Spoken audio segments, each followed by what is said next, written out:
Psychotropic drugs, that's really a pretty interesting subject, and you hear a lot about it in the newspapers and in society in general. Now, when I talk to people about this, I mean just randomly, people that I meet, I often find out that really people don't know much about what these drugs actually are. And it's hard to really have a good opinion about something if you don't really know much about it. So what I propose to do this evening is to tell you a little bit about what some of these drugs actually are. So let's start out with a definition. What is a psychotropic drug? Well, I would say a psychotropic drug is a drug that acts upon the brain and therefore alters the main function of the brain, which would be your conscious experience, right? That's what we mean by a psychotropic drug. Now, there are lots of these, of course, and there are different reasons why people take them. I think there are two main reasons, actually. One is for recreational purposes, and this isn't something new. This is something that's been going on actually for thousands, if not tens of thousands, if not hundreds of thousands of years, as a matter of fact. And the other reason is medical, because there are diseases of the brain where we try and help whatever's gone wrong by using drugs. Now, some of the drugs, some psychotropic drugs actually fall into both categories. So, for example, opiates, like opium, that's a drug which people take for recreational purposes. Of course, you probably realize that, but it's also a terribly important drug in medicine. Maybe one of the most important drugs in the world. So recreational drugs, well, there are things like opiates, which we just discussed, alcohol, that's something that probably everybody uses now and again. Nicotine, lots of people use that. Caffeine, that's probably the most commonly used one, right? I mean, very few people don't take, coffee or tea or something like that. And then we have more serious kinds of recreational drugs, like cannabis, hallucinogens, psychostimulants like cocaine and amphetamine and so on. Then we have, in the medical category, we have opiates, of course. Now we have medical marijuana here in Illinois, so we're starting to get that as a medical drug as well. But we also have antidepressant drugs, antipsychotic drugs, anxiolytic drugs. That's things like valium that people take for anxiety. So you can see that there really are these two categories. Well, how long have people been doing this, been taking psychotropic drugs? I mean, is this something that is just associated with the 1960s, right, when I was a student, or does it go back further than that? It goes back a lot further than that. Let's consider one example, and the poppy. You've all seen these poppies. This is where you get opium from. This is an opium poppy. It's called Papaver somniferum, as a matter of fact. You can see it in the three stages of its development. Here it is when it's a bud. Here's the nice poppy flower. It's very beautiful. It only lasts a few days, though, of course. And then when it blows off, you get a seed pod where the plant develops seeds to grow the next lot of poppies. Now, where do you get opium from in this plant?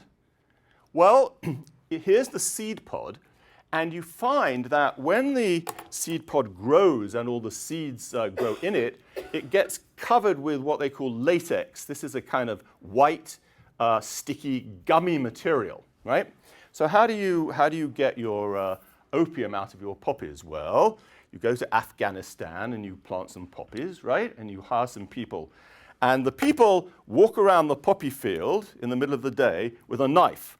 And they make slash marks in the side of these pods.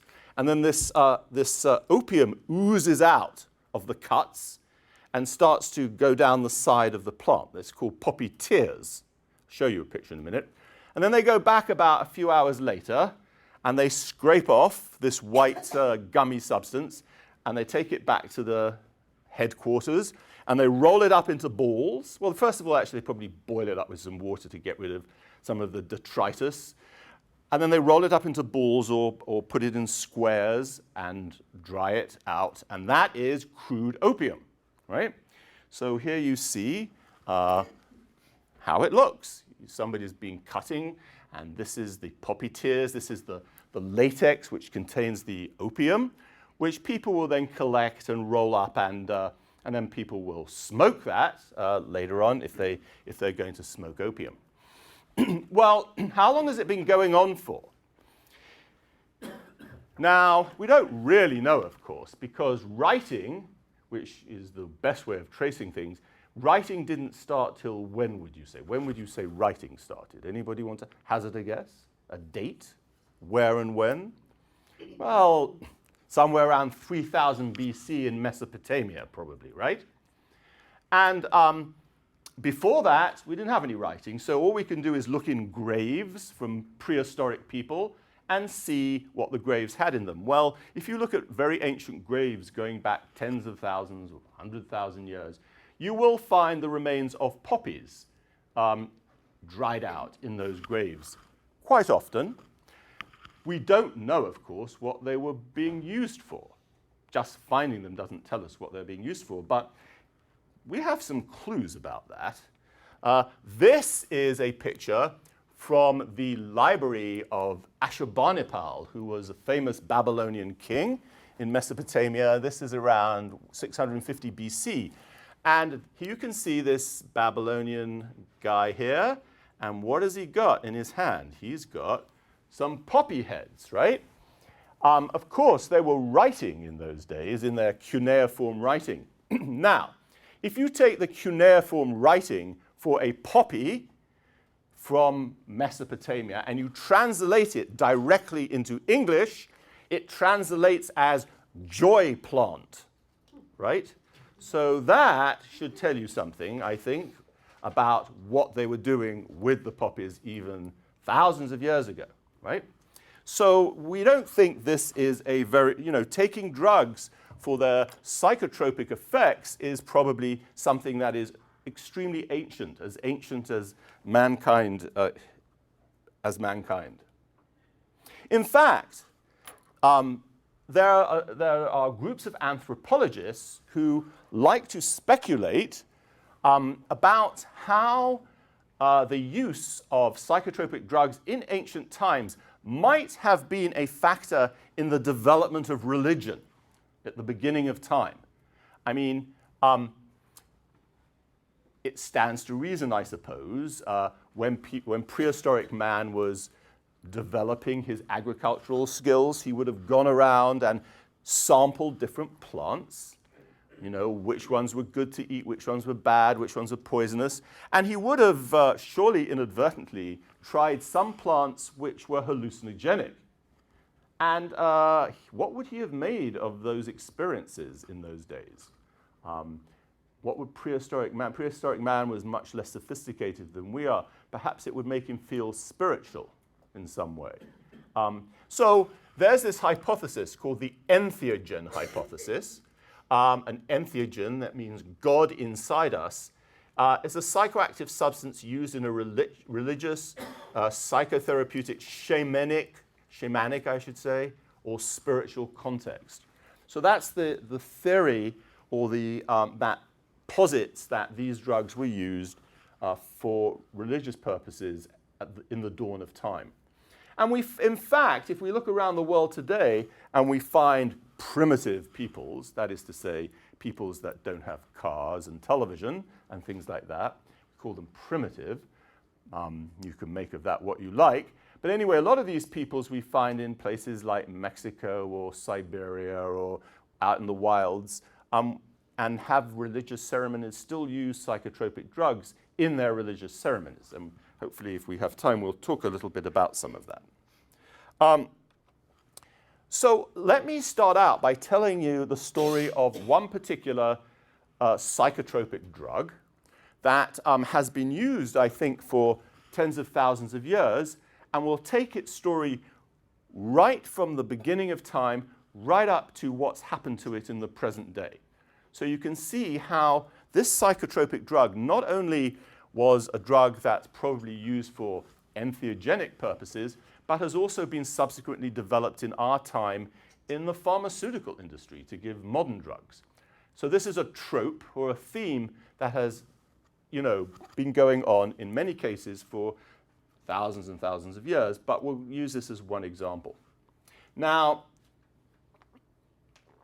as I'm sure you know, in the 17th and 18th century, there was a war between Sweden and Russia. It was called the Great Northern War. And there was one fella, his name was Philip Johann von Strahlenberg. He was a Swedish count, and he went to fight in northern Russia, in Siberia. Got captured, and he got imprisoned in the Gulag, in the prison camps there in Siberia. And he lived there for 12 years. Well, he was pretty bored, so he started doing some anthropological observing of the customs of the local tribes that they had living in that part of Siberia. And he found something very interesting. He found that the tribes, the shaman, that is the witch doctor particularly, they would eat a certain mushroom, and this mushroom, they'd get high, or, it was used to produce ecstatic states that were associated with their religious ceremonies. But he noticed something very interesting, and here's something we should read that's taken from his book. The poorer sort, who cannot afford to lay in a store of these mushrooms, the ones I'm talking about, post themselves on these occasions round the huts of the rich and watch the opportunity of the guests coming down to make water, that is, taking a pee, right? And then hold a wooden bowl to receive the urine, which they drink off greedily as having still some virtue of the mushroom in it. And by this way, they also get drunk. So that's pretty weird, isn't it? So these, the richer people are eating the mushrooms and getting the effect of the mushrooms, and the poor people can't afford them. So the poor people wait around, and when the other people take a pee, they collect the urine, they drink it, and they get high.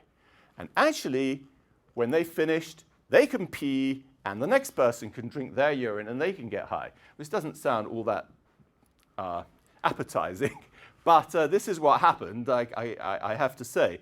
And this passing of the virtue of the mushroom from one person to another can go for about 4 or 5 people if you have a decent dose of mushroom up front. So this is a strange kind of behavior. And the question is, how long has that been going on for? Well, if you go to that part of Russia, part of Siberia, and you go to where the rivers go into the Arctic Ocean, you will find on the walls of the cliffs sometimes around those areas petroglyphs, that is to say rock carvings that look like this. Now, these are very ancient, from thousands of years BC, right? Long time before Strahlenberg was involved in this war, that's for sure, right? Thousands of years. And let me see, what do we have here? We've got some women. Those are definitely women, right? And this is definitely a guy. And can you see anything strange about this? Yeah, mushrooms on it. They've got mushrooms growing out of their heads, right? Well, that, I don't think you have to be a rocket scientist to figure out that. Obviously, even at this early time, these people in this area were using mushrooms for some very interesting purpose. We presume the same purpose as was discovered in the 18th century. That is for shamanic, ritual, and religious purposes, to get high for the point to allow them to participate in religious rituals of one kind or another. So this is the mushroom that they were eating. Now, you've all seen this mushroom, because this is the one in Snow White and the Seven Dwarfs and various other, Disney-like things. I mean, this mushroom is the nice kitschy mushroom that everybody, buys at Christmas. You've all seen this mushroom. So this mushroom is a mushroom you can find in the woods in Illinois or in various parts of the world. It's very common. It's called Amanita muscaria. Amanita muscaria, or the fly agaric. That's another name for it. but Amanita muscaria.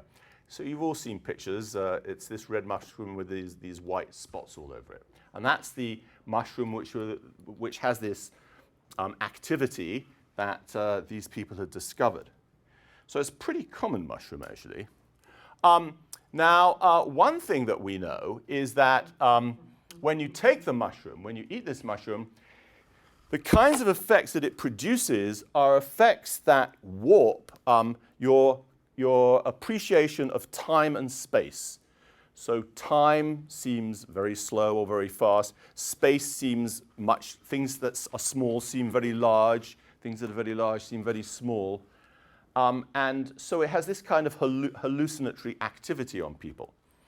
Anyway, we know that Strahlenberg's book came back to Europe in the 18th century. People were very interested in this whole urine drinking thing. It became like a big kind of deal in, Paris and London, and everybody was going around making jokes about it and so on and so forth.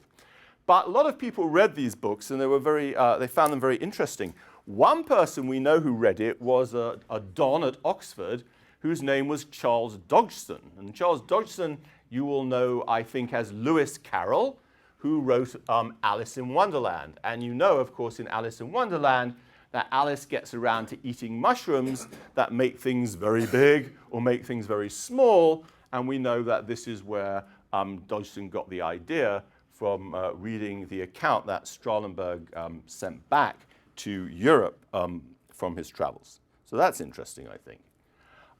Now, if we wind forward in time a little bit, we'll see that this particular mushroom has been implicated in other religious activities as well. This is a very interesting one, I think. This, of course, is the Rigveda. The Rigveda, as many of you will know, is one of the oldest religious books in the world, probably that in the Old Testament, I would think. But in this particular case, it's the ancient book of Hinduism, right? And in this book, it's 1,028 hymns, which are a lot of the basis of the Hindu religion, in Central Asia and in India. Now, there are lots of things that happen in this book. It's all about the gods, in the Hindu pantheon, and these gods, as gods are wont to do, get up to all kinds of tricks. They have a lot of girlfriends, and they do good things and bad things, how gods are wont to behave. Anyway, one thing they have is a nice drug called soma. Here's the drug, soma. And this drug allows the gods to do all kinds of magical stuff. And if you're not a god, but you're a human and you want to talk to the gods, then the best thing you can do is take some soma, and that allows you to kind of communicate with the gods, right? So this is a powerful psychotropic drug that gods and humans use to do magical things and communicate with each other. So one investigation that people have had is like, what is soma? What actually is it? What drug is soma? Anyway, there was a fellow, his name was Gordon Wasson, and he was sort of an anthropologist that lived in New York in the 1940s and 50s. He was very interested in this whole thing, and he was working on a new translation of the Rigveda along with a woman who's now actually a professor at the University of Chicago. And she started translating this, and she found some passages in the Rigveda where the gods and humans gave soma to each other by drinking each other's urine, right? And he knew about this other stuff. So he immediately put two and two together, and he said, okay, I think that soma was also Amanita muscaria, because we know about that property from this previous story that had been around some years before. And I mean, we can't say whether he's absolutely right about this, because we would never be able to go back through time and verify these things. But his arguments were fairly cogent, actually, and the idea has caught on, I would say. Here's the book he wrote about it, Soma, Divine Mushroom of Immortality.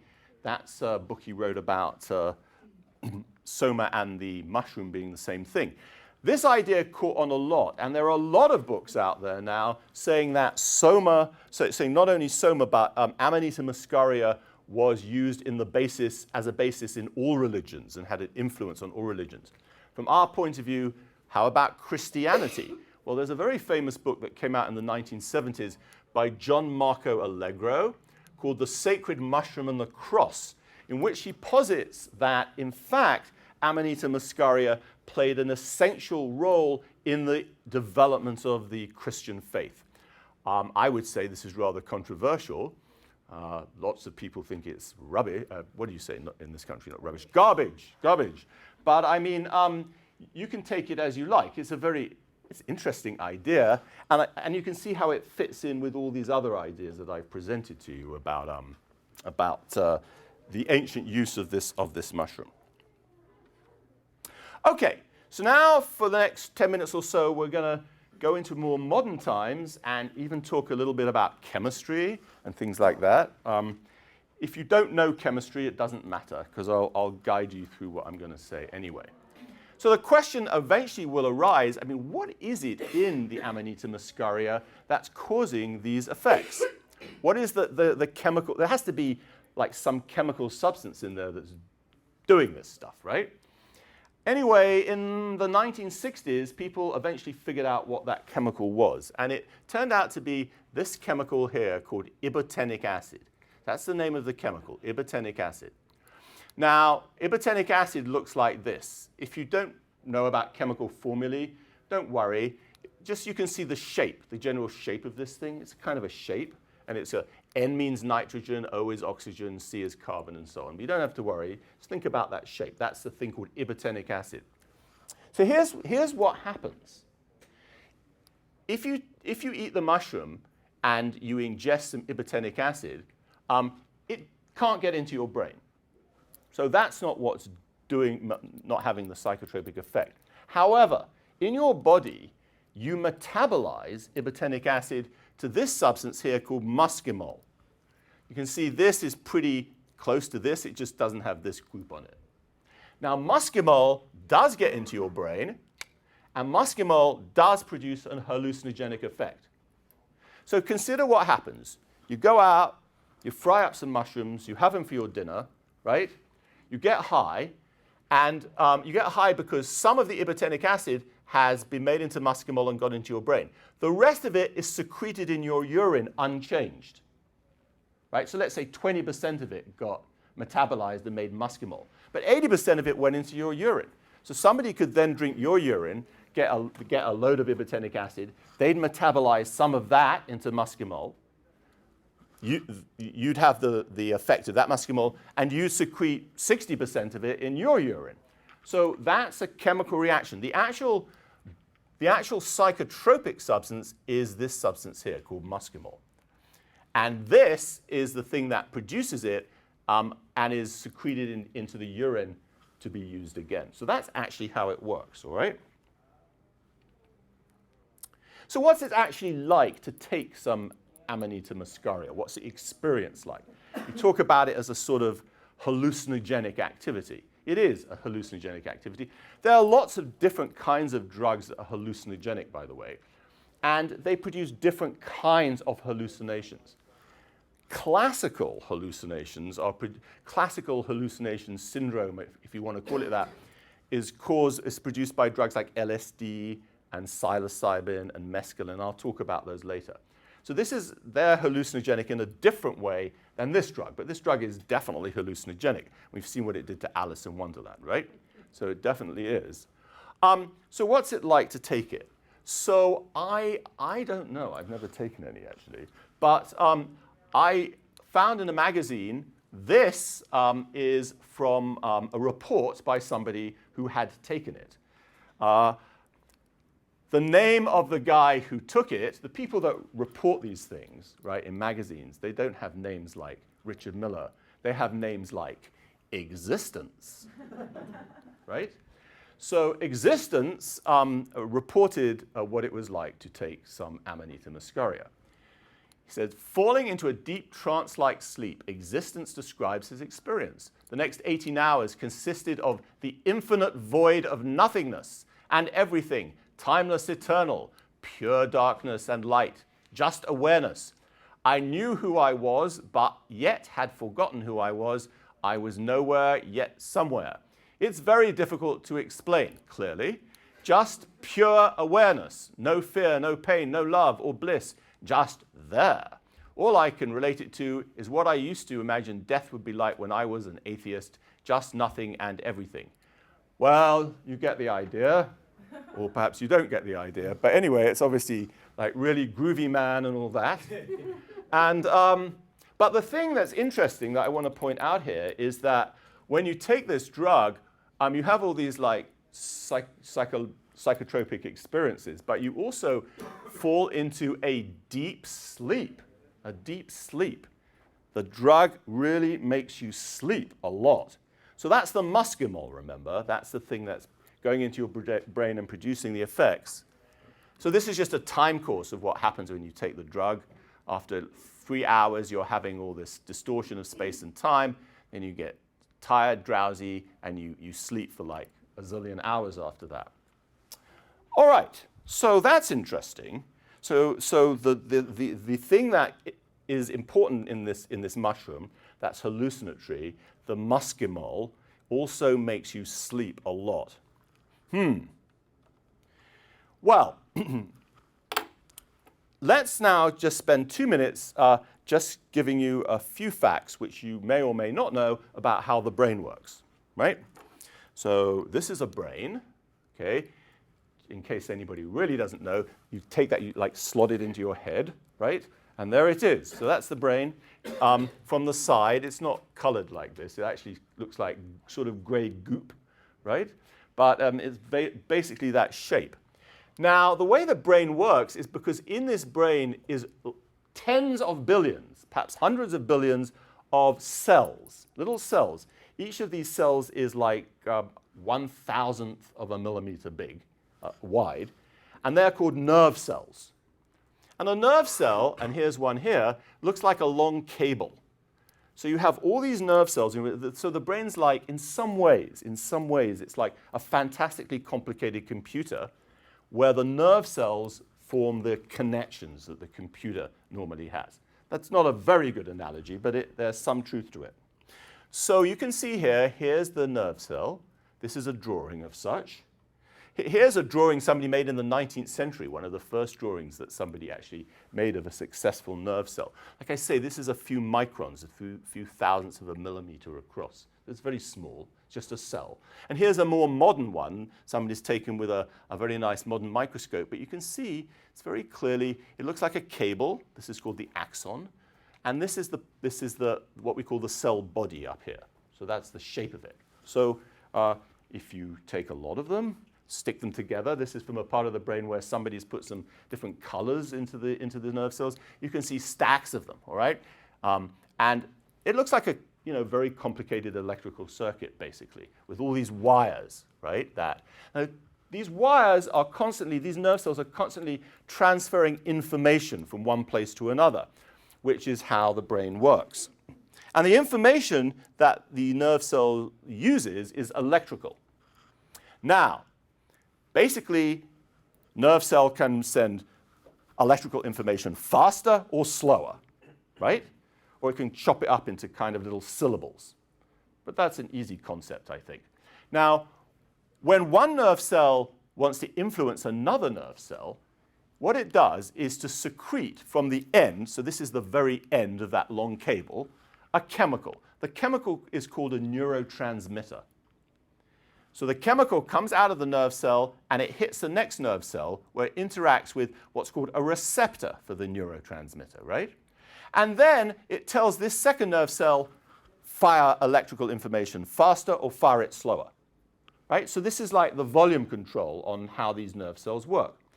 And there are lots of different neurotransmitters and they all work in slightly different ways. And so there are lots of different neurotransmitter receptors, all right? And all the drugs I'm going to tell you about all work by affecting this process, which we call synaptic transmission. And that's the process by which nerve cells tell each other to change the way they are sending information. They're talking to each other. So, talk softer, talk louder, right? Talk more rapidly, talk more slowly, so on and so forth. So that's all you have to know about that. If you like, there's a good analogy here. The nerve cell with the receptor on it, it's like having a lock on it, and the neurotransmitter is like a key. So when the neurotransmitter goes across the synapse, it fits into this receptor, which is the lock, and it unlocks it, and this allows the nerve cell to do something. So that's a good way of thinking about the process of synaptic transmission. Okay, so we've talked, this is our muscimol here, and we know that it sends you to sleep. Now let's fast forward into the 20th century and think about the pharmaceutical industry. The pharmaceutical industry is looking at all this stuff that's gone on for the last, 100,000 years. They're thinking, gosh, we need to have better sleeping pills to help people sleep, It's hard to get people to fall asleep unless, of course, they're attending one of my lectures, in which case it's very easy. But I mean, generally speaking, it's a big problem, right? So making good sleeping pills is tricky, and the pharmaceutical industry would like to do that. So one drug company looked at muscimol and they said, there's a substance which we might be able to use as a new kind of sleeping pill. But we could make it a little bit, we can't patent it because it's a natural substance. And also, we might make it a little bit better. So then they got this muscimol, and you see this bit out here? If you make it into a ring like this, you get this compound up here, right? So you make this into this, which is called FIP. Well, the actual name for FIP, the real name for it, is this thing down here. So they thought, well, that isn't a very good name if we want to sell it as a drug because people won't remember it. So we'll call it gaboxidol. Ta-da! So this is gaboxidol, which is the result of the manipulation of that natural product, which was muscimol, right? And then they tried it on people, and guess what? It worked really well. It was a fantastically good sleeping medicine. Send people off to sleep and give them really natural kind of sleep rhythms as well. Very nice. It didn't make it to the drug market in the end for reasons that I won't go into unless somebody wants to ask me at some point. But it certainly worked very well. And the reason it didn't get onto the market was something to do with politics and nothing to do with actually whether it worked or not, because those things are important, of course. So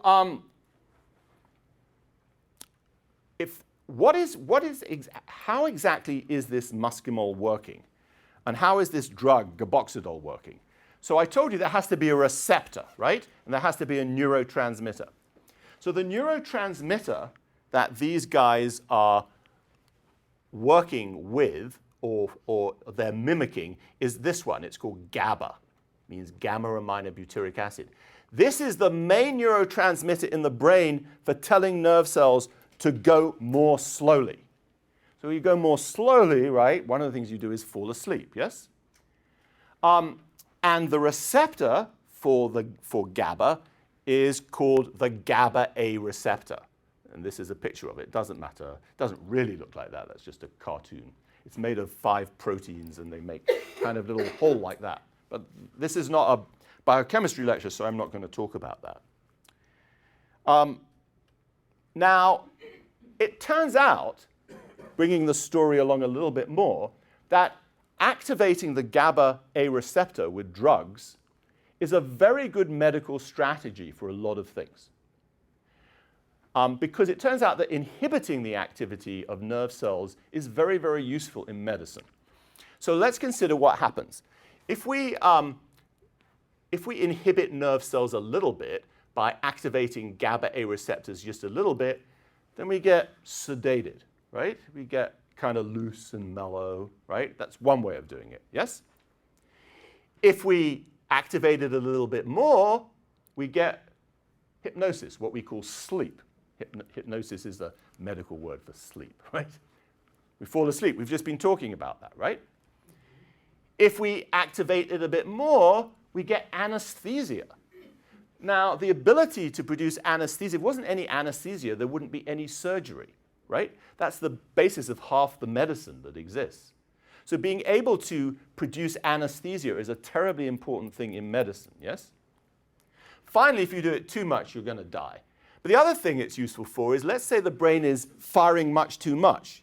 That's called epilepsy, right? If we want to quieten the brain down from having seizures, we can also use this GABA-A agonist to quieten the brain down if the brain's having seizures.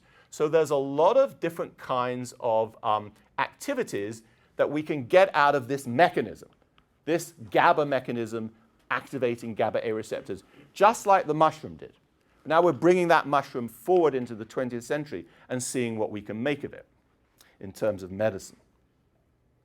Well, the first synthetic way of doing this that had nothing to do with the mushroom at all actually happened in the 19th century. And it was done in Germany by a man called Adolf von Baeyer. And he was a very good chemist. And he did a reaction in his laboratory, you know, a chemical reaction. He reacted two things together, and it was on St. Barbara's Day that he did this, St. Barbara's Day, right? So he called the thing that he made barbituric acid. So that was the first example of a kind of drug that we call a barbiturate, right? Now, that one wasn't all that good, but then he had two students. Here's his students, very famous guy, Emil Fischer and Joseph von Mering. You see all these guys look all the same, don't they? Look at that. See, that's him, that's his two students. I mean, they all look exactly this. It's very weird. But that's how men looked in the 19th century, I guess. Anyway, they are three different people, actually. They're not all the same guy with different beards. They are different. So these are his students. They made a different version of barbituric acid, which they call barbital or barbitode, in 1903. And this one turned out to be a very interesting drug because it had those properties of sedation and anesthesia. And this was the first barbiturate drug that was widely used. Then there were a lot of, like, thousands of these barbiturates got made in the early part of the 19th century. And they were used for sleep, for sedation, and as I say, they enabled anesthesia to be used in medicine. Because if you, as I say, if you don't have anesthesia, you can't do heart surgery or anything like that. You don't have this stuff, you can't do that stuff, right? This is very, very important. And this all comes from that same story of the Amanita muscaria, because what these drugs do is they also activate that GABA-A receptor. They have the same biochemical mechanism as the Amanita muscaria muscimol did, right? And gaboxidol did.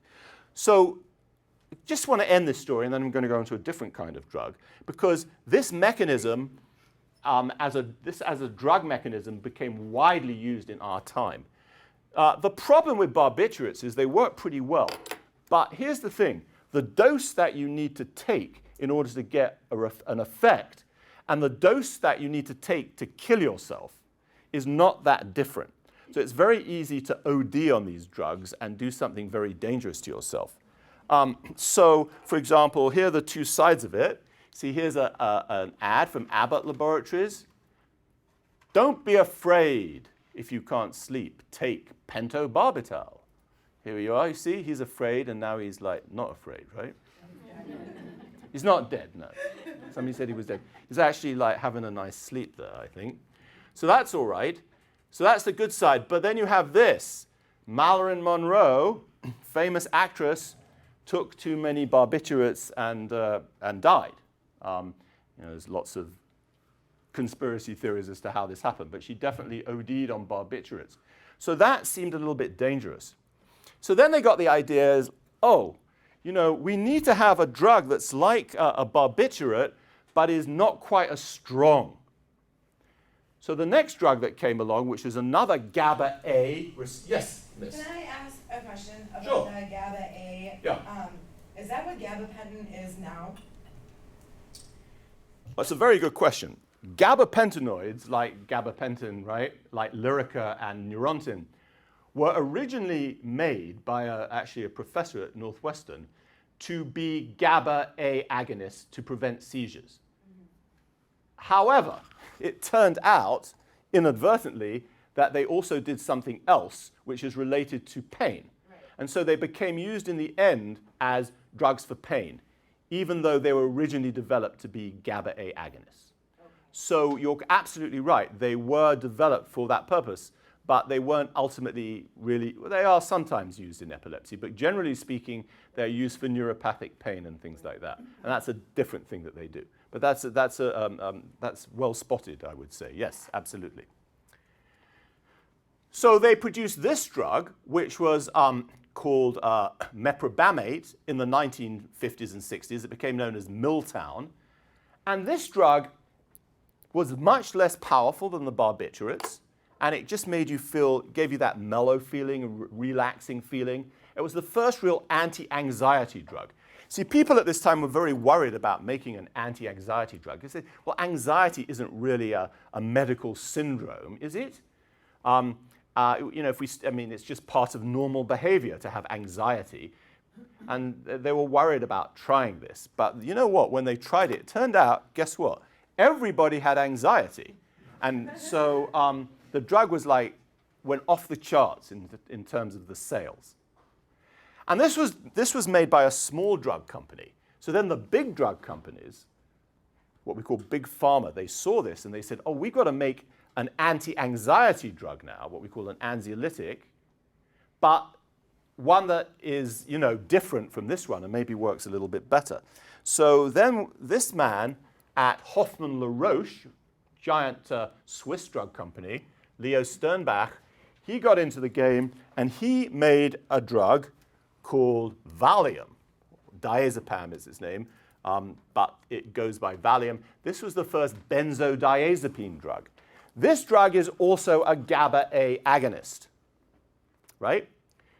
So the end of and these drugs then became wildly successful. There are a zillion kinds of benzodiazepines, and probably most people in this room have taken one at some time or another. They're one of the most successful kinds of drugs ever invented. But my point here is that we've gone now from the beginning of time to a mushroom that was used for hallucinatory activity and seen how its mechanism was later used by drug companies to make modern medicines. All right? So that there's a story that goes from tens of thousands of years ago right up to our present day. Okay? And it involves not only natural products, the muscimol that originally came out of the mushroom, but synthetic products that have the same kind of mechanism to produce this whole group of drugs. They're very interesting. So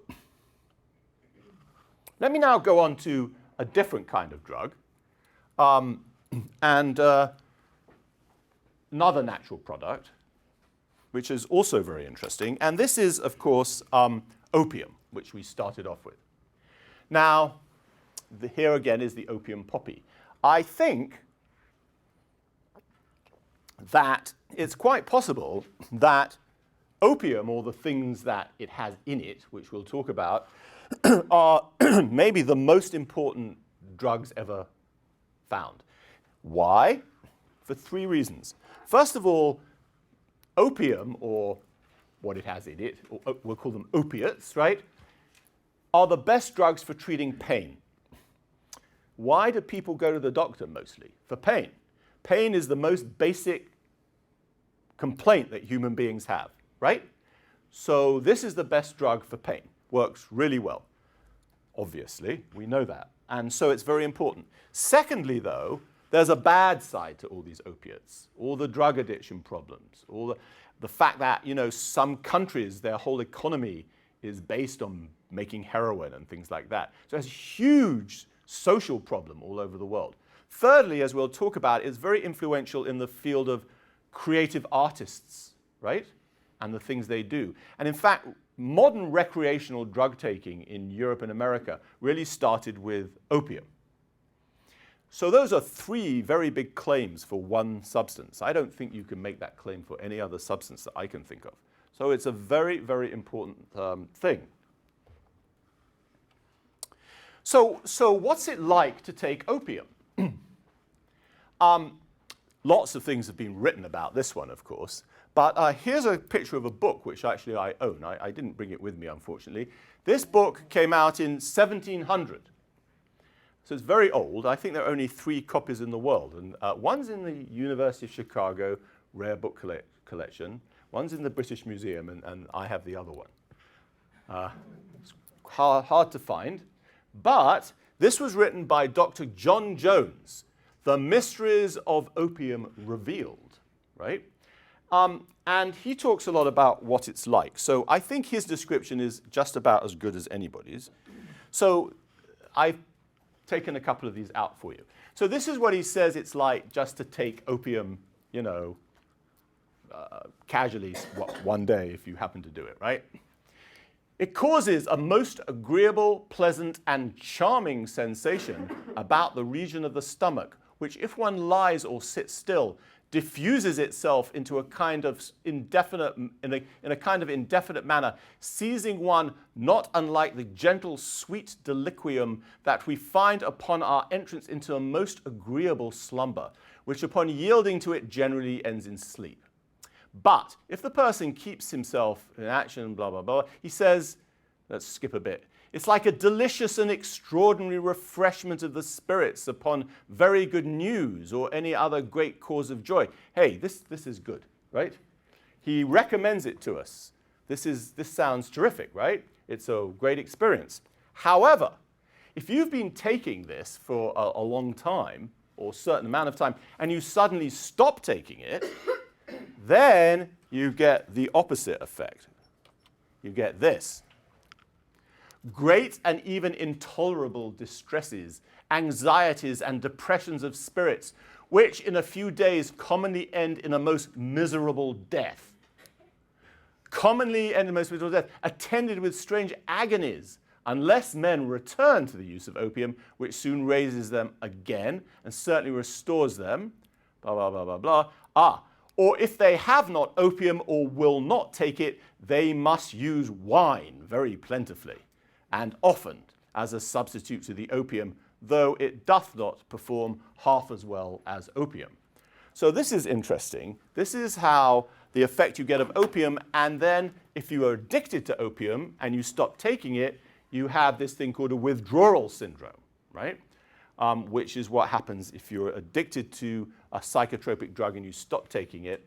Depending on the drug, you'll have a syndrome which is kind of like the opposite to the nice part of taking the drug when you do it acutely, right?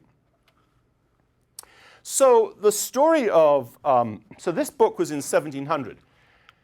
In 1700, people in Europe or America, was there America in 1700? I suppose so, just about. But in Europe, certainly, people that took opium were taking it for medical purposes, right? And some people, like this guy Jones, I think, probably got addicted to it inadvertently, but they were taking it for what they thought was bona fide medical purposes, right? The idea that you should start taking opium recreationally really didn't arise until the beginning of the 19th century, and particularly with the arrival of a new philosophy called romanticism. Romanticism was a reaction to the philosophy of the previous century, which is called classicism, if you like, and the Enlightenment and things like that. The romantic philosophy is what came in at the end of the 18th century and the 19th century. And this philosophy, you paid a lot of attention to your internal psychological landscape, your thoughts, your dreams, and things like that, right? And one person in particular, this man, Thomas de Quincey, he started taking opium for purely medical purposes. But of course, it's got all these other psychological things that are going on at the same time, right? As Dr. Jones told us. And he wrote this book about what these side effects of taking opium were like. He actually spent a lot of, he was very well connected. He knew all the famous English romantic poets like Wordsworth and Coleridge and people like that. But he also spent a lot of his time in the demi-monde, you know, going around London with prostitutes and hanging out with all kinds of, you know, people. So he had a lot of insights into what was going on in the world. And he wrote this book about his life as an opium addict and its effects on his dreams and his psychological landscape, right?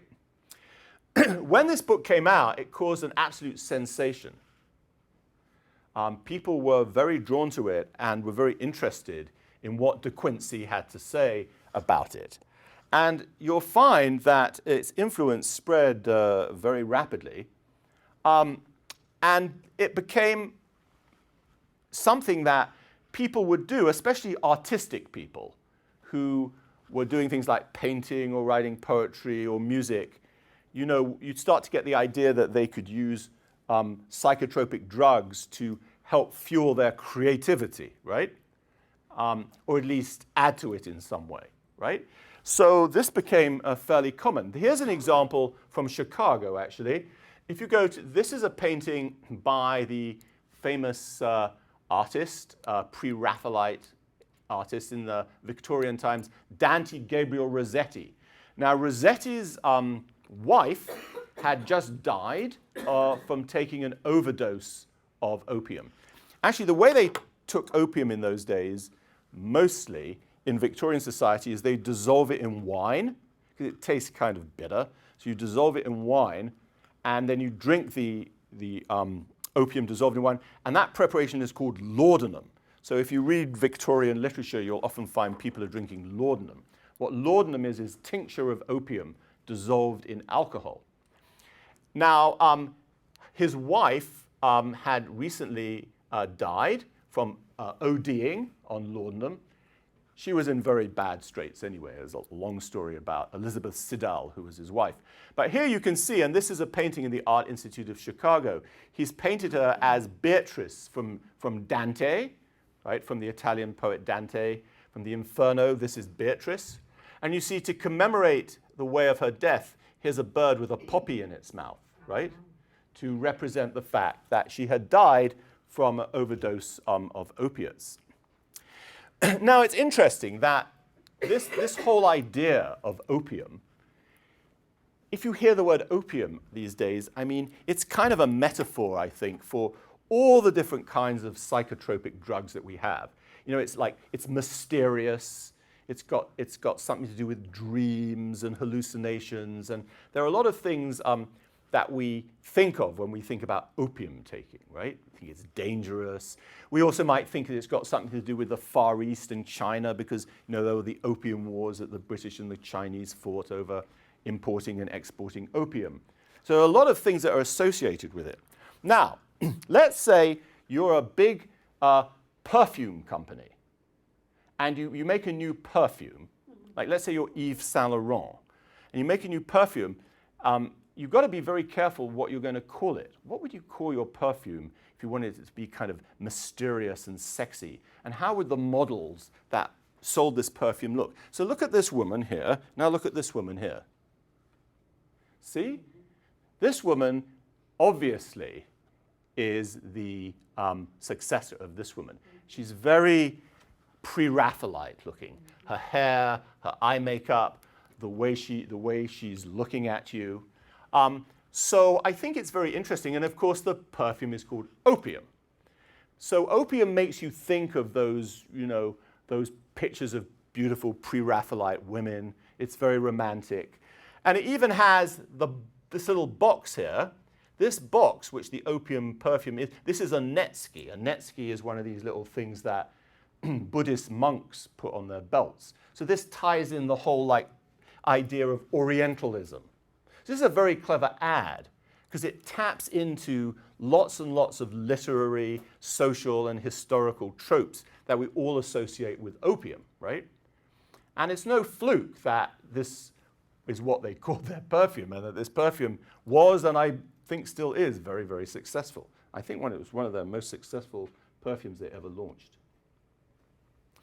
So what actually are the effects of taking opium from the medical point of view? Well, it has all kinds of effects. The first one is analgesia. Analgesia means killing pain, and that's the one we know about best. What else do we use opiates for medically? We use it for constant, well, if you have diarrhea, It's very common to take an opiate. So those things you take for diarrhea when you go to countries, all over the world, like Lomotil and loperamide, those are just opiates that act specifically in your gut and not in your brain. It constricts your pupils. That's why, in cop movies, they want to see if you've been taking heroin. They always they look at this guy's eyes to see if he's got pinpoint pupils. So that's another thing it does. Why do people die if they take too much of an opiate? Why do they actually die? Yes? Because it slows everything down. Respiratory. Respiratory, right. The reason it's a very good respiratory depressant. So it stops you breathing. If you're not breathing, it's very hard to stay alive, right? It's usually the two things go together. No breathing, no living, right? So, that's why people die of taking too much of an opiate. They actually die from respiratory depression. If you've been taking a lot, as Dr. Jones told us, and you go into withdrawal, the effects that you get are sort of the opposite of all these things. So you get diarrhea instead of constipation. You get dilated pupils. You get irritable. Instead of sleep, you get restlessness and insomnia. So the two things are like mirror images of each other, right? And of course, along with it, you have this terrible problem, as you saw there, of opiate addiction. So although opium is a wonderful drug, it is a very addictive drug, right? A lot of these psychotropic drugs are addictive, but not all of them. Not all of them. Opiates are certainly very addictive, right? And here's the problem. I think not only with opium, but with a drug like nicotine, which is also very addictive. Mark Twain, very smart guy, he said it. Stopping smoking is easy. I've done it hundreds of times, right? Well, that tells you the whole thing in a nutshell. I don't think you could put it any better than that, and I won't try to. All right, so what actually is it in the opium that is producing these effects? They managed to isolate the chemical that's in the opium and find out what it is. This happened much earlier than muscimol, I told you, was discovered in about 1960-something. But this one was actually isolated in 1805. And it was isolated by a young German pharmacist called Friedrich Saturner. And he didn't know the structure of it, that came later. But he isolated this substance, it's called morphine. So the thing in natural opium, in that gunk, that yellow gunk, the thing that is causing the drug effect, there are two things in there, and they're both related in structure. One is called morphine, and the other one is called codeine. Both of these things occur naturally in the plant. This is morphine, and if I put a little chemical modification on here, I'll get codeine. Codeine is less potent than morphine, but both of these things occur naturally in the poppy and can be isolated from it. So those are actually the two drugs. Now, one other thing to point out about this is that I told you a little bit about chemistry here. See, N, this N is a nitrogen, right? If you've got a nitrogen in a substance like this, it has a property usually of being what we call basic. Things are either acidic or basic, right? So it's a chemical term. So if they're basic, another word for being basic is alkaline. So it has alkaline-like properties. So the substances like this became known as alkaloids. So a lot of natural products that we'll talk about, including, muscimol, right, had a nitrogen in it, morphine and many of these other substances, they're all alkaloids. Although we'll see one, I hope if we have time, which is in cannabis, which in fact is not an alkaloid. It's a little bit different. Okay, so the use of morphine as a medicine began in the 19th century, particularly pure morphine, that is, and it was put into a lot of medicines. In those days, you didn't really have to put the ingredients of the medicine on the bottle. You could just put anything in it. Now, in the 19th century, of course, is the time of the Industrial Revolution, and lots of people, particularly in Great Britain, were moving from the countryside to factories in the cities where they would work. And these people that worked in these factories, they had kids. They had to leave the kids at home with the grandparents or the neighbors or something. So they didn't want the kids to make a lot of noise. So if you don't want your kids to make a lot of noise, you give them Mrs. Winslow's soothing syrup. Mrs. Winslow's soothing syrup is morphine. So there are a lot of things like this actually around the time. Chlorodyne, Mrs. Winslow's. There are a lot of what we call patent medicines like this. Some of them had alcoholic solutions of morphine and cannabis in them. Anyway, it's not surprising that the children behaved very well because basically they were just like stoned the whole time. And they kept very stumm, and that was fine, all right? But that's what happened. Now, at some point, drug companies, which were just starting to, the first drug companies started out in the 19th century, first in England, then in Germany, and they started using chemistry to make drugs. So people already at that time said, oh, morphine's a really good drug, but maybe if we change it a little bit with a chemical reaction, then it will still be good, but it won't be addictive anymore, right? So let's change it chemically and see what happens. So one drug company in Germany was called Bayer, or Bayer, B-A-Y-E-R. How do you pronounce that in America?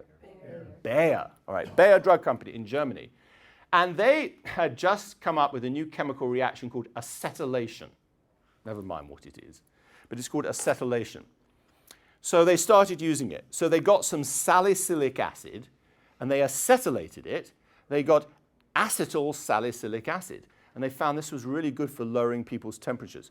So we still use it. What's it called? Aspirin. They said, oh, that worked really well. Now let's try it on morphine.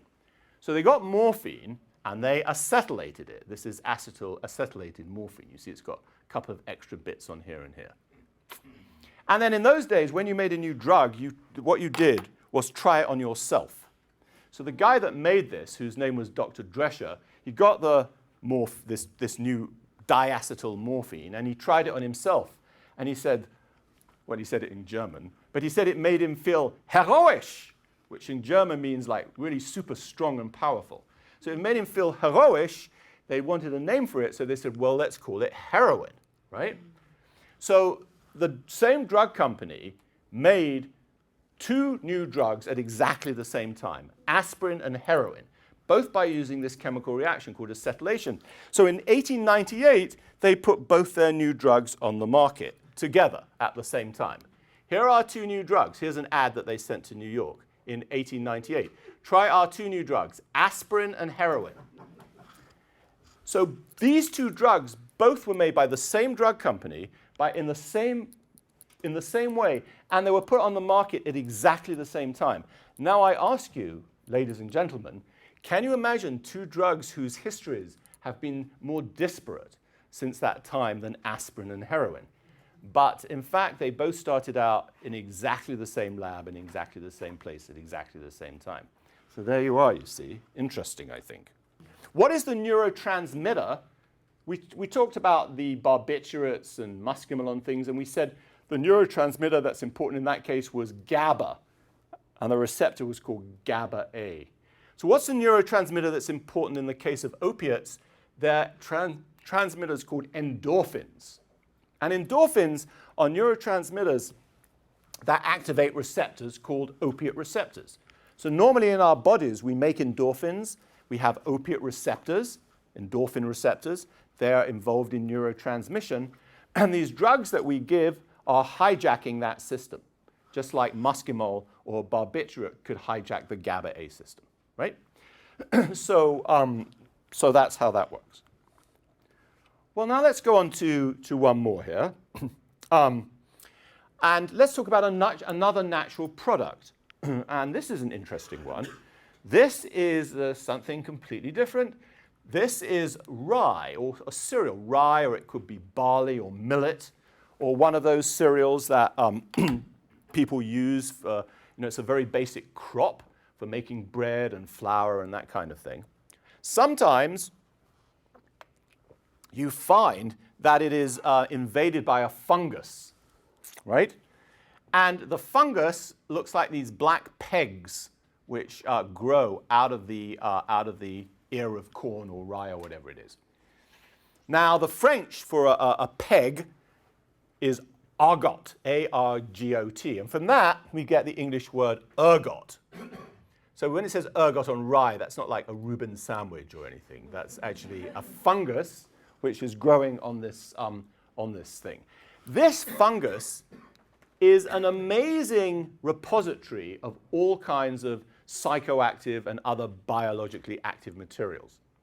What you would find is back in the Middle Ages, like in the 10th, 11th century, people would sometimes have crops, say in Central Europe, and they would make flour from these crops, and the crops were contaminated with this ergot, and they didn't know. And then people would eat the bread, like a whole village would eat this bread, and they'd all go completely bonkers, right? They would have all kinds of symptoms like burning sensations in their arms and legs. And they would have incredibly powerful vasoconstriction. That's constriction of the blood vessels. So if you constrict your blood vessels, you cut off the blood supply to your arms or legs, you get gangrene. When you get gangrene, your limbs fall off. So sometimes people would have even both their arms and legs fall off. Really. This is not Monty Python. This is for real, okay? It was very, very painful, and they'd also get all kinds of psychological effects and things. So there actually arose in the 11th century a group of monks called the Brothers of St. Anthony. It was founded in 1095, who actually treated people with this burning sensation from ergot. It was called St. Anthony's fire.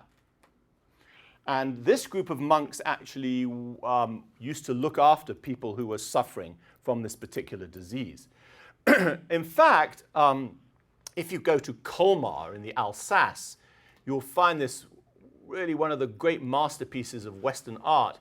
This is the Isenheim altarpiece, which was painted later on in the 16th century by Matthias Grunewald.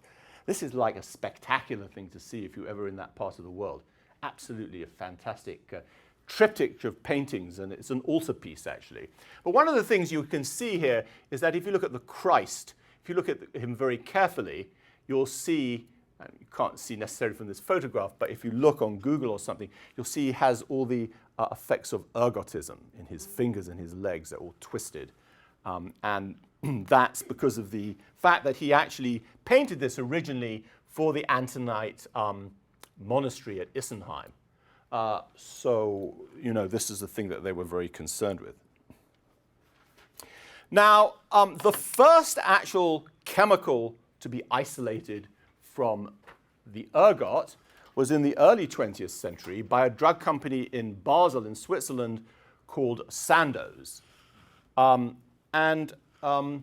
It was this substance called ergotamine. Okay.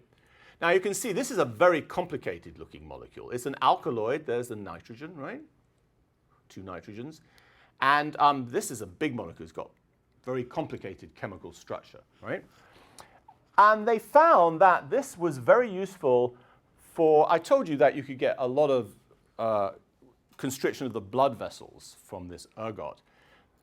But if you use it very lightly to constrict blood vessels, it can have some beneficial effects. For example, in migraine, where you get dilation of the cerebral vasculature, you can cause those blood vessels to constrict again if you use ergotamine. So this was the first real medicine that people had for treating migraine headaches.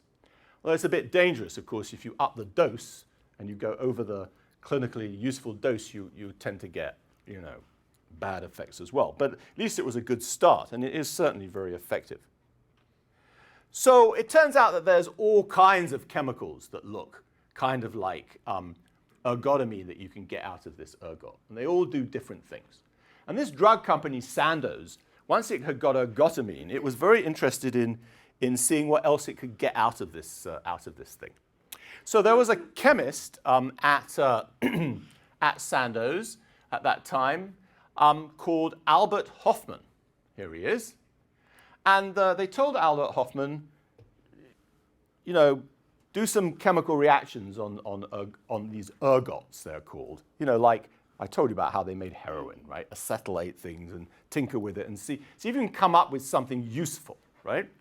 So, I mean, he started doing that, and he made a load of ergots, and he injected them into mice, and they were kind of boring. Mice didn't do anything very interesting.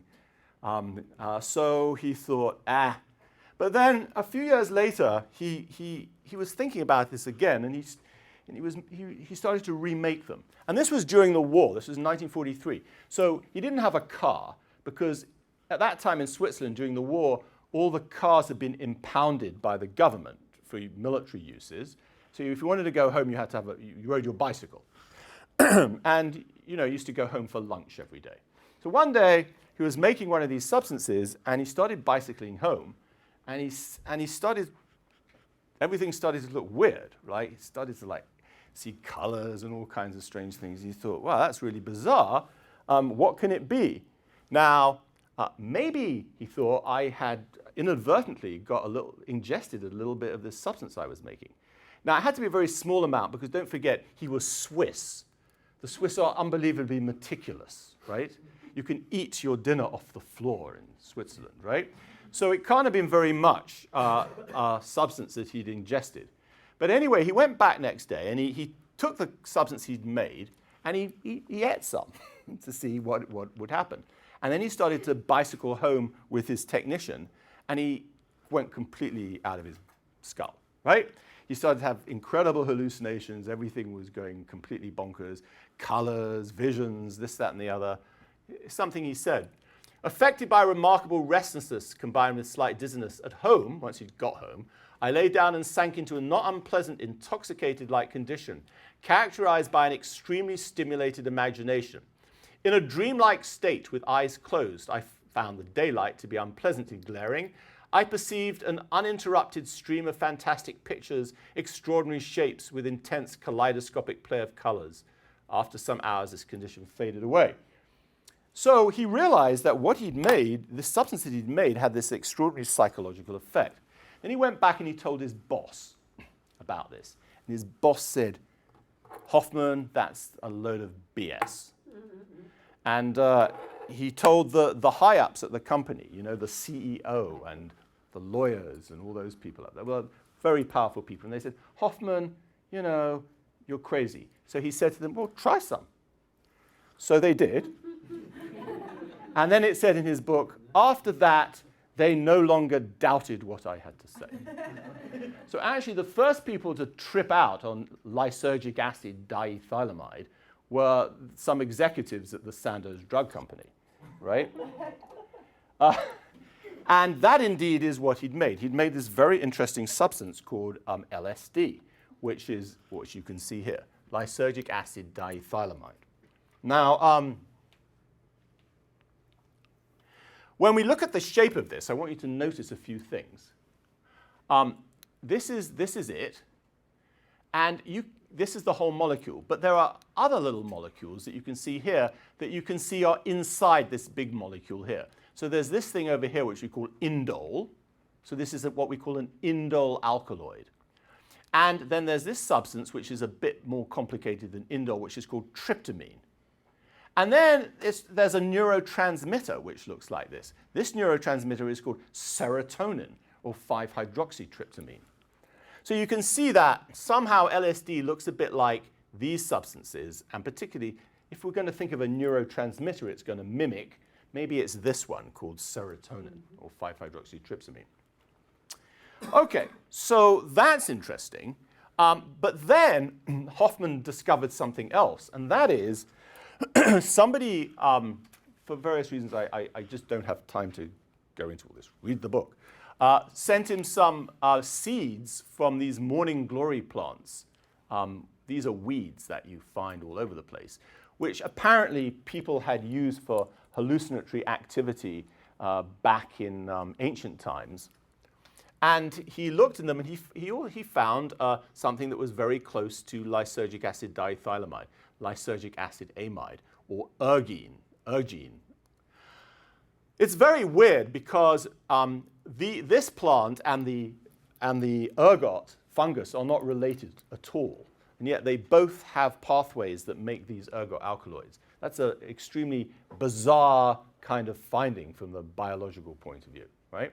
That two very distant species should be making the same alkaloids like this is considered to be some kind of fluke, but there it is.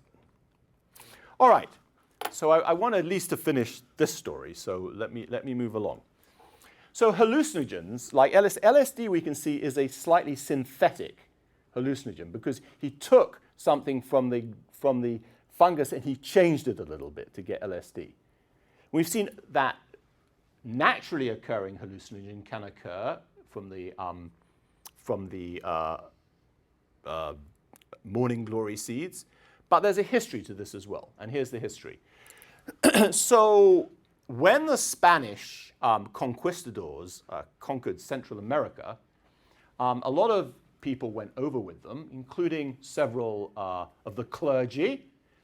This was a very smart guy. His name was Bernardino de Sahagún. He was actually Jewish, but wasn't very popular to be Jewish in that time in Spain because of the Inquisition. So he changed to become a Catholic priest. He came over and he actually investigated the habits of the local Indians that he found in Central America. And he learned the Indian language, and he taught the Indians to speak Spanish, and they all learnt Latin, so they could all communicate with each other very well.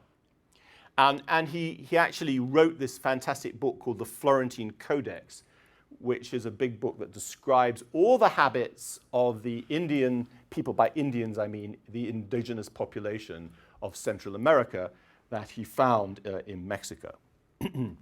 And just as we saw with the tribes in Siberia, there were shamans and witch doctors that used hallucinogenic plants, different hallucinogenic plants now, not Amanita muscaria anymore, for religious purposes in Central America.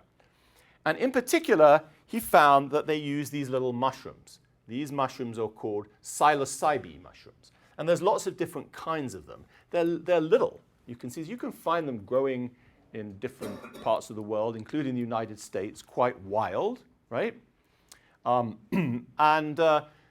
These are the things that were producing the hallucinatory effects in the population, and they were using them for their religious ceremonies. Now, the Catholic Church said, no, we don't want you to do this. You're going to have any religion, you've got to be Catholic, right? Said, okay, we're Catholic. So they went off and they put up, a crucifix, and then they still took the psilocybin anyway. But I mean, so they incorporated basically Christianity into their tribal religions. You've got this kind of hybrid thing going on, which is very interesting, and still was found to exist in parts of Mexico in the 20th century. Right, so it hadn't gone away. Not in Mexico City, but if you went out into the boonies somewhere, to some little villages, you'd find people doing this. So this one, for example, is very popular. It's called Liberty Cap mushroom because these little tops, they're meant to look like the hats that women wore in the French Revolution that were sitting by the guillotine, right, and waiting for the people to have their heads chopped off. So that's why they're called Liberty Cap mushrooms, right? Anyway, they're very hallucinogenic.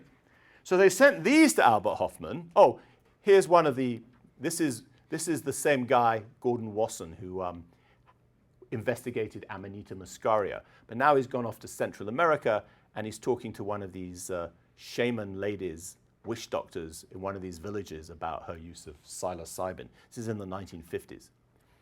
So Albert Hofmann isolated from the psilocybin mushroom this substance, which he calls psilocybin. And this turns out to have be responsible for the hallucinatory effects of the mushroom. Actually, it's not actually psilocybin. This thing on here, this is a phosphorus. That gets chopped off when you ingest it, and it's actually this derivative, psilocin, which is actually produces the hallucinogenic effects. Now, those of you with a good memory can see here that this is an indole alkaloid, just like LSD was, right? And like ergine was, right? So that's very interesting. That's definitely telling us something. All right. Now let's go down to Peru. In Peru, they also have a hallucinogenic drug that they take. And they've been doing it for a zillion years as well, for religious and other ceremonies. And this they call yage, or ayahuasca. And it's very interesting. This one is extremely interesting. Because what you do to make ayahuasca is you take the leaves of a shrub called Psychotria viridis, or possibly another shrub, and you boil it up in water, and then you drink the tea. And when you do that, nothing happens. So that's not very interesting. However, if you get a vine, this vine here, called Banisteriopsis capi, and you put that in there as well, and you boil the two up together, and you drink that, then you get hallucinatory effects. So what's going on? Well, it turns out that they had done over thousands of years of experimentation, had done a very nifty bit of biochemistry. What they'd done is this.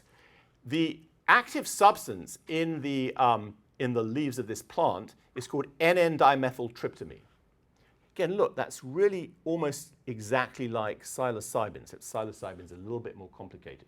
But it isn't psilocybin. It turns out that this substance, which is capable of producing hallucinations, is metabolized very rapidly when you eat it. So there's an enzyme that destroys it. Poof, right? The enzyme is called monoamine oxidase. Now, in this vine is another substance called harmine. And what does harmine do? Harmine inhibits the activity of monoamine oxidase. So if you take the two together, then the NMDMT, the N,N-dimethyltryptamine, is protected from being destroyed and can therefore be active as a hallucinogen. That's remarkable, right? So they'd figured out this whole biochemical pathway with this drug, with this enzyme that destroys it, and the ability of this thing to inhibit that enzyme and bring out the hallucinogenic activity of the drug. So, okay, so now we've got LSD, we've got ergine, I don't know how it's pronounced, but then you have psilocybin, and you've got N,N-dimethyltryptamine. And all of these have kind of similar chemical structures. Oh, here's a couple of books that were, well, there was a lot of interesting literature that came out about people looking at these drugs, of course. I'm going to talk about this one in a minute. But this is William Burroughs and Allen Ginsberg went down to Peru and investigated the ayahuasca drinking. They said it was really nice. They drank a lot of it. And this book, which is called The Doors of Perception, The Doors of Perception actually is a quote from William Blake, you know, the famous poet William Blake. It's for one of his verses. And Aldous Huxley went down to Mexico and he took the hallucinogen I'm going to tell you about in a minute called mescaline. And he wrote about it, he called it The Doors of Perception, quoting Blake. And then, of course, this rock group in the 1960s, this is Jim Morrison, right? They read that book and they were getting high on these drugs. So they took that phrase, The Doors of Perception, and they called their pop group, their rock band, I should say, The Doors, right? So that's where that all comes from. Okay, so all these drugs, LSD, psilocybin, and ayahuasca, all produce the kinds of hallucinations that Albert Hofmann described when he inadvertently took some LSD. That's the quality of the hallucinations that you get when you take these kinds of drugs. So we'll call this, if you like, a classical hallucinogenic profile. This is different from the hallucinations and effects you get with opium, and it's different from the effects you get with muscimol and Amanita muscaria, yes? They're all different kinds of hallucinations, but this is when most people talk about hallucinogens, probably the thing they're thinking about first is this group of drugs, yes? Now, it turns out in Mexico that it's not just mushrooms that are hallucinogenic. There's also a cactus called Lophophora williamsi, which is known as the peyote cactus, right? And you can cut these little knobs off, and you can dry them, and then you can chew them. This is what the Indians do or have done. And again, you get the same kind of hallucinogenic activity. Very interesting. So this is another classical hallucinogen, and it, again, used widely for religious purposes in Mexico. It's actually legal in the United States to use peyote if you belong to some Indian church in North Dakota, where they are actually allowed to use it for their religious ceremonies even today. And this is the thing that Aldous Huxley had found and wrote about when he wrote his book, The Doors of Perception. But the point I want to make to you here, it's a little bit of going back to the chemistry now, because this gets very interesting. This is the structure, the chemical structure of this hallucinogen mescaline. It doesn't look like the other ones at all. It looks like something completely different.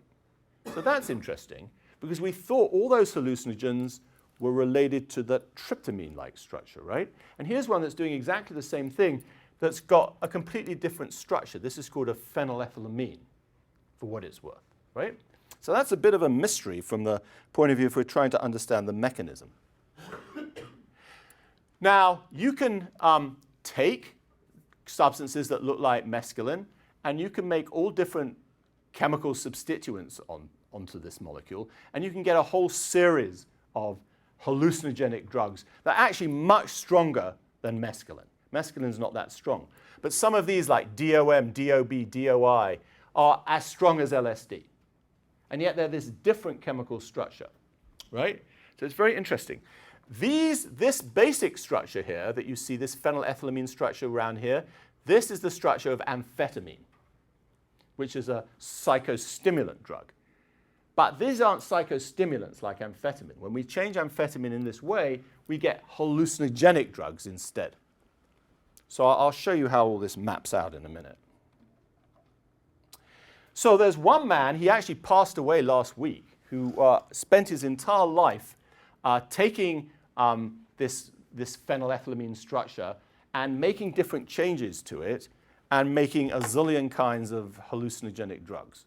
His name was Alexander Shulgin. He's very famous and notorious in this field. He wrote this book, PICAL. That means Phenylethylamines I Have Known and Loved. And in this book, he describes how you can make like 200 of these different hallucinogenic phenylethylamines, exactly how to make them, exactly what dose to take, and exactly what it feels like to take it. So this is sort of a cookbook for making hallucinogenic structures of that kind. So he was very well known, and I was going to tell you more about it, but I won't. But some of the molecules he made are really neat. I mean, look at this. Just look at the shape, okay? So if you play around with that structure enough, you get this. You see, this is the thing that's got little wings on it. So you've got wings on each side. So he calls this dragonfly. And this has got wings that are a different shape. This is called butterfly, right? But these chemical shapes that you can make are actually powerful hallucinogenic drugs. But he was very fanciful in both the drugs that he made and in the chemical structures that are the basis of these drugs. It's kind of a weird and what he was very creative in that way. So let's go back to this thing about phenylethylamine, which is this simple structure here. If you take the phenylethylamine structure and you mess with it, you can make 3 completely different kinds of drugs. So the first thing you can do is to make psychostimulants, which are things like amphetamine and methamphetamine. You put certain kinds of modifications on here, like this group on here, right? You get amphetamine and methamphetamine from this structure here. As I've just shown you, if you make other kinds of substituents around here, you get drugs which aren't like this at all, but are hallucinogenic, like LSD. And there's a third kind of drug that you can make, like if you put this group on here. This is called a methylene dioxide group, for what it's worth. But this is a whole different group of drugs which some people call entactogens. So this one is methylene dioxy methamphetamine, right? Methylene dioxy methamphetamine is also known as ecstasy. Or I think Molly is the latest thing that people call it, right? So it's really amazing because depending on just starting with this simple chemical, you can go in all these different directions and make completely different classes of drugs. Because these are hallucinogens, these are psychostimulants. Ecstasy is something else. It's a different kind of experience that you get. So with a little bit of chemistry, you can take a simple structure like this And you can really move out into all these different spheres of experience, which is really remarkable. So anyway, here's a little bit of a mystery, right?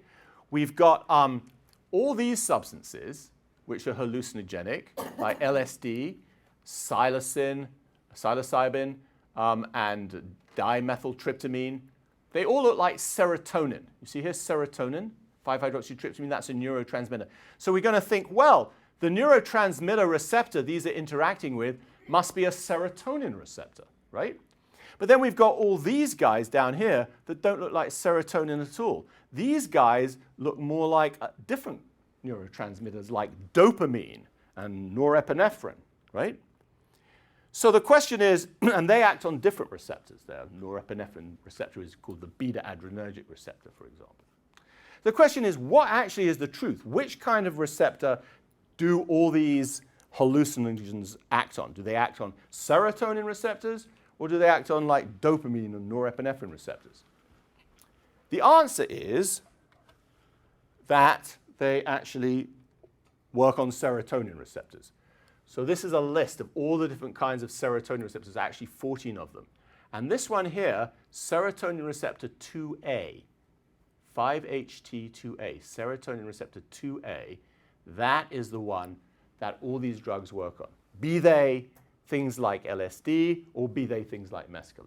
That's the receptor that they work on. I think what we should do now is perhaps spend a little bit of time answering your questions, and that could be about any kind of drug that you can think of. It doesn't have to be about the ones that I've discussed. So I think I'll stop there, and if you have some questions, I'd be happy to answer them. Yes, Miss?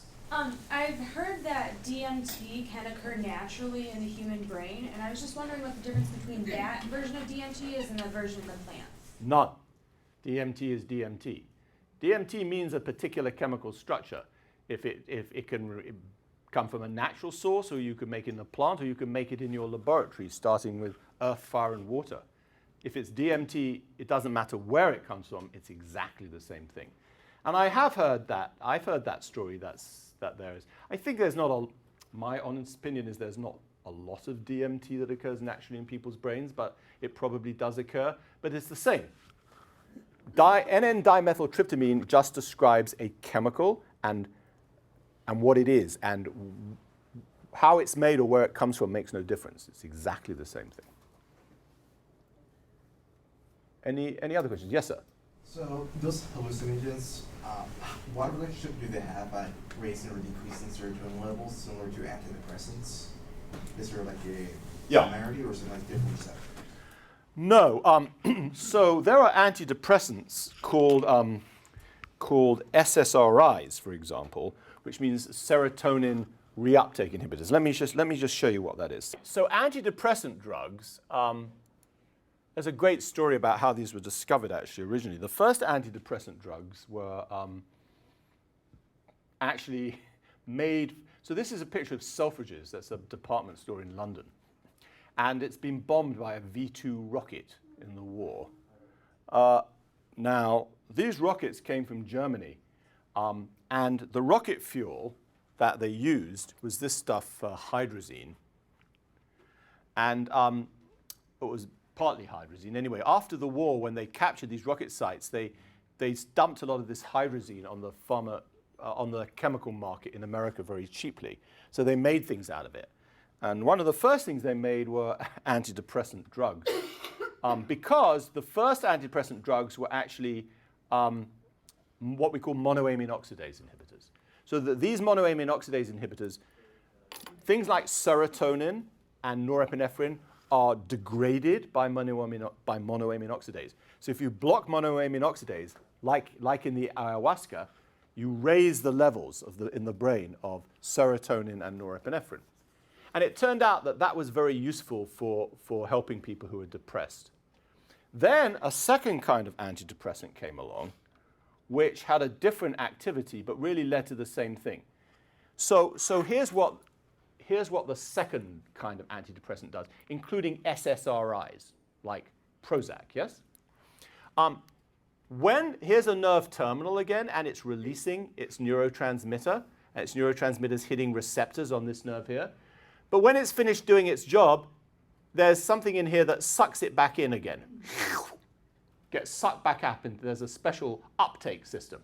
So if you give a drug that blocks that uptake system, once it's released, it hangs around here a lot and it can't be removed.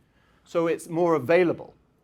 And so it doesn't block its degradation, but it allows it to act for longer time. So those are what we call uptake inhibitors. But the bottom line is they are improving the ability of serotonin and or norepinephrine to work at synapses in the brain. It's actually quite funny. There are lots of these things, of course. Prozac was the first one. And it's funny, actually. I read somewhere that there's now so much SSRIs around that our water supply is contaminated with them. And so I was reading, somebody had a competition online. What dishes could you make from fish that were contaminated by SSRIs? So here are some of the winners. Calm chowder, not so bluefish, and Bristol Myers squid. Thought that was quite good. The other thing is I have personal experience with SSRIs that I should tell you about, and that is a story I've got to tell you in 2 seconds. There's a big market now where people's pets get SSRIs because, pets start behaving strangely. They give them SSRIs.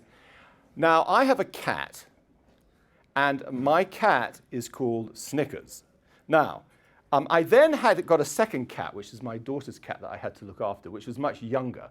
And so this cat would chase poor old Snickers around, and Snickers got very upset, and she'd hide in the closet all day, right? So I took her to the vet, and I said, well, what can I do? And the vet analyzed it, and he said, your cat has low self-esteem. So give her Prozac. I gave her Prozac. And I want you to know, within 10 days, this cat was running around and behaving perfectly normally. It was absolutely wonderful. So I can vouch for the power of SSRIs. I mean, look at, is that a happy cat? Yes. Yeah, very. So. Wait, so SSRIs, so for that, how do they relate to the other hallucinogenic drugs where you have higher levels of serotonin, you get a hallucinate? Right, so the question is, why don't you get hallucinations with SSRIs, right?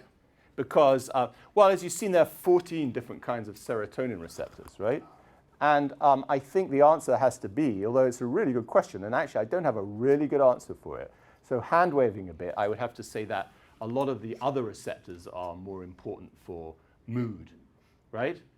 But maybe if you took very high, I think that maybe in the literature somewhere there's evidence if you take very high concentrations of SSRIs, you get some strange side effects like that, but I'm not totally sure.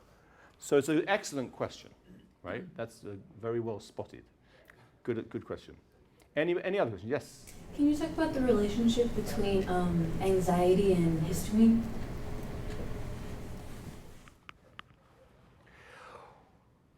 As far as I know, there aren't any drugs that are used for anxiety that are antihistamines. Antihistamines tend to be used for other things.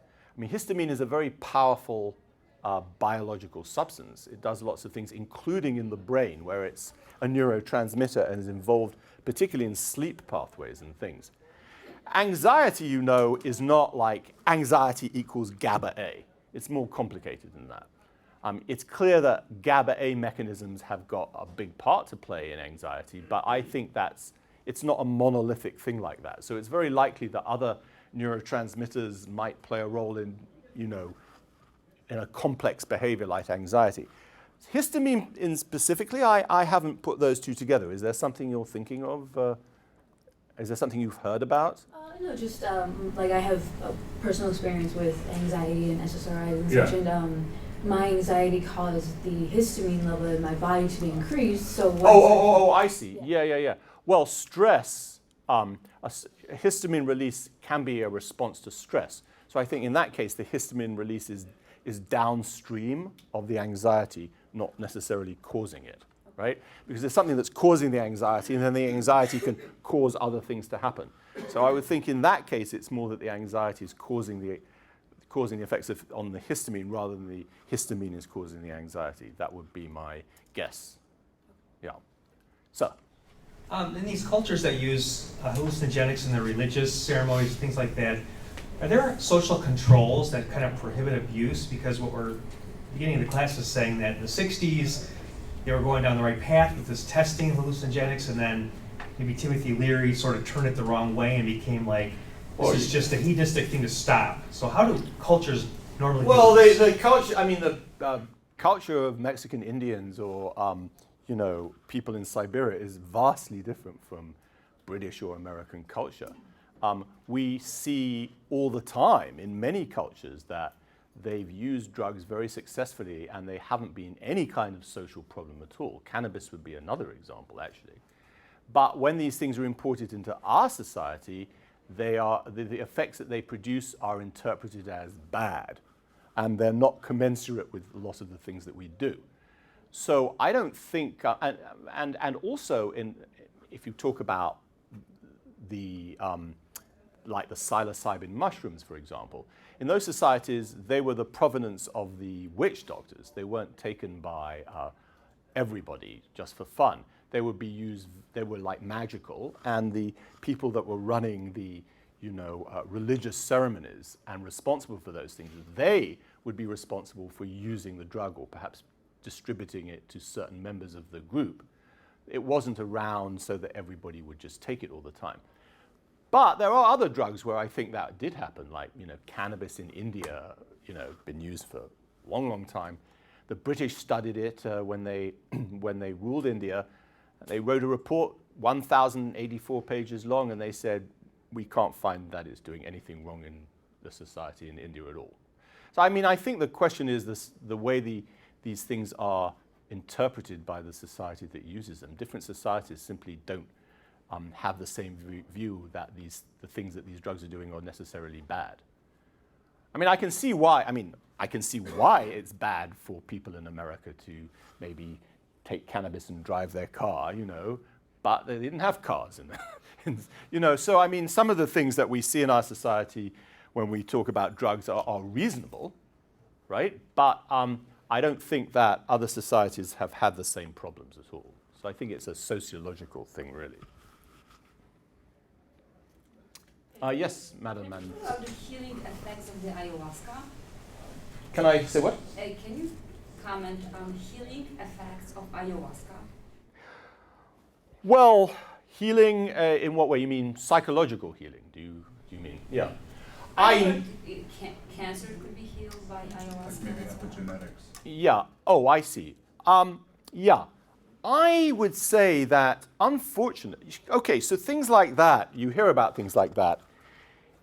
If you take the strict rules that American society has for evaluating whether drugs work or not, I would have to say that hasn't been demonstrated. But there are two possible things to think about, or three possible things. One is it doesn't work. Another possibility is that it does work, but it just hasn't been investigated properly, right? The third thing is that drugs like that are scheduled in such a way in this country that it's very hard for scientists to do proper research on them. The attitude that the government starts out with in this country is that drugs are bad, and we should figure out ways of preventing people using them and for curing bad things like addiction. They don't really have the mindset that we're going to try and find out what good things that they do at the same time. That's really kind of a political thing that's a hangover from the 1930s when the Federal Bureau of Narcotics first started. So I think that I'll have to sort of punt on that one. I would have to say that it's not something that I think has been rigorously demonstrated by current scientific standards, but who knows, right? So I wouldn't necessarily say that. I mean, I think we need to investigate these things better. So. Yeah, as a painkiller, where would something like a fentanyl patch fall under? Fentanyl is an opiate. It's a synthetic opiate. It was created by the Janssen Drug Company in the 50s, I think, or 60s. And it's a very powerful fentanyl, afentanyl, I had a whole slide of chemistry that I skipped over. You probably saw that related to all of that. You can really deconstruct that morphine molecule into much simpler molecules, which still retain their very powerful pain-killing activity. And some of the most potent ones are things like the fentanyl derivatives. It's a very powerful opiate. It basically is really a lot like morphine, but I think some of the fentanyl itself is, I think, more potent than morphine. And it's used as a patch for pain. It's very effective. It's also very addictive, right? So, I mean, it works really well for things like pain after surgery and things. But on the other hand, it's you know, if you take it for long periods of time, for no reason, it's a very addictive drug. So it has the typical pros and cons of opiates. But it's a completely synthetic drug. Doesn't exist in nature at all. Yes, miss. Yeah. Have you seen the usefulness of the psychotropic drugs in helping with addiction? No, I haven't personally. Of course, people talk about that a lot. You know, if you take something like heroin addiction, which is a really bad thing, right? I mean, there isn't any really successful, there's no way that's so successful that everybody just uses it, right? I mean, some people say this works, some people have, you know, behavioral modification programs, some have pharmacology mixed in, and some of these things I think do work, but you know, using hallucinogens would be one of the things that, I mean, there's this thing, for example, I don't know if you saw this thing, Homeland. It was a TV program, TV series. Anybody see that series, Homeland, on the television here? It was about this agent of the CIA, and he was terribly addicted, and he had to go on a mission in 2 days, right? So how they get him over his addiction? They gave him ibogaine, which is like a hallucinogenic drug from an African plant, and he went like bananas for 2 days, and then he was cured completely, right? So that's the kind of thing that I think, you know, is around. And people have used hallucinogens for treating addictions. When they first came out in the, when LSD first came over to this country, you know, in the 1940s, it was some psychiatrists used it for that purpose. So I've heard of that, but I guess it's two problems with that. One is it's not entirely clear to me how successful that really is. And secondly, you can't use drugs like that in medicine anymore because they're illegal, right? So it's kind of, you know, you know, maybe we should be doing more experiments on those things to find out if it really, really does work and not just like somebody said it worked, right? Because it's in that kind of category at the moment. There are papers and studies which people have done that do suggest using that, though. Yes, that's perfectly true. Any more? Yes, yes, yes. How did you come across the opium book in the 1700s? Like, it's such a rare book. How did you find it? I found it in the end in I mean, I used the internet, you know. With the internet, you can like contact every used book dealer on the planet, and I went around and I eventually found it with a used book dealer in Los Angeles. This was about 30 years ago, and I bought it was expensive, but I mean. Yeah, so that I found it on the internet, actually. Internet 30 years ago wasn't quite as user-friendly as it is now, but I did find this guy. Actually, he and I became kind of good friends. He flew to Chicago and did a book, and after that he sold me a few other books, you know, not quite as interesting as that, but I have one about opiate addiction illustrated by Jean Cocteau, you know, who's a famous surrealist painter, and I got off him and various other things. I have a little collection of them.